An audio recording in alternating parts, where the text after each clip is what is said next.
Hello and welcome back to another episode of Lost in the Farmer's Market, where today we're talking about this lovely specimen here, way healthier than when we talked about last time. I hope it stays that way, but I don't know. The scientific name of this plant is Solanum lycopersicon, and its specific variety is Brandywine red. It is a red-fleshed Brandywine tomato.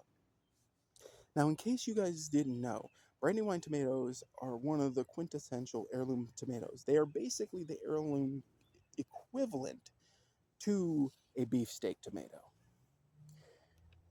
Now, we've already covered that they're in the Solanaceae family, the nightshades. We know what solanum means. It comes from solamin, which means soothing or comforting. The lycopersicon means wolf peach, basically, and the original botanical Latin name of tomatoes was Lycopersicon esculentum, meaning edible wolf peach, which has been changed within the last 15 years or so. No big deal.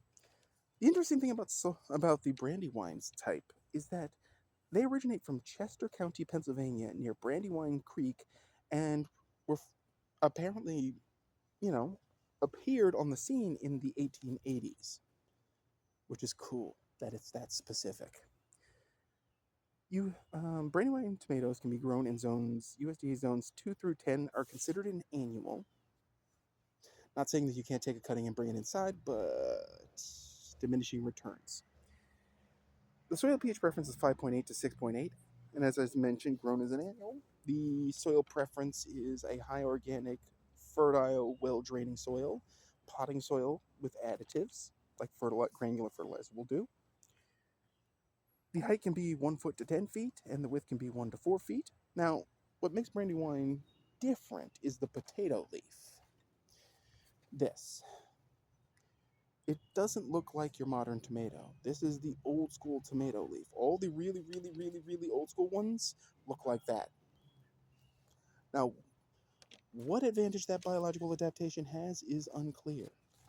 However, Brandywines are kind of slow growing, and they can take up to 100 days to mature once planted out in their final planting spot.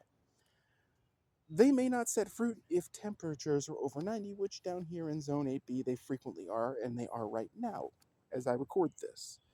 Ugh. July. Ugh.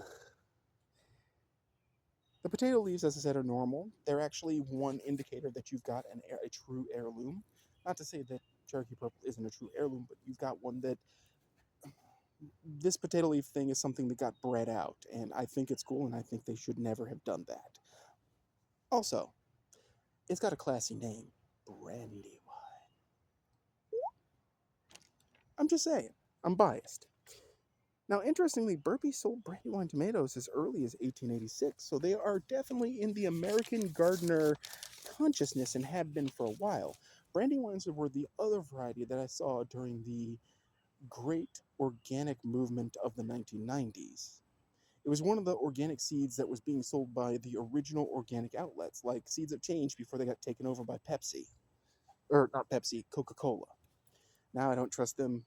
I don't trust that company at all. I get my seeds from somewhere else. But it's one of the plants that I always grow one of in the garden because while the wait is long, and that's why the Cherokee Purple's there, the Cherokee Purple will produce long before, and I'll have some big lumpy heirloom tomatoes the whole time. Brandywine takes a while, but the net reward is worth it. You can't see it, but this thing is full of flowers. In fact, we're going to do something we don't normally pick up this. Look at all these flowers. They're full of them. Full. Well, that tip's wilting because of heat. But anyway, actually, here's something. Look at the size of this curly potato leaf. That's Brandywines for you. Brandywines. And now they make them in a bunch of different colors thanks to Craig LaHoulier, the tomato man of North Carolina, who's bred different colors. There's black Brandywines, red Brandywines, the traditional pink Brandywine. I think there's even a never colors up green Brandywine. Believe there's also a yellow one. So there's a Brandywine to suit your fancy if you're willing to wait and grow them on. So that's Brandywine tomatoes for you folks. I promised that after the Cherokee Purples I would get to that and I'd show you the last tomato on this side of the property that looks okay-ish. So, as always folks, keep them growing. The blog is updating. If you like this episode, please hit like and subscribe. Leave a comment in the comment section if you have any thoughts about Brandywines. And as always, folks, thanks for watching. Keep them growing.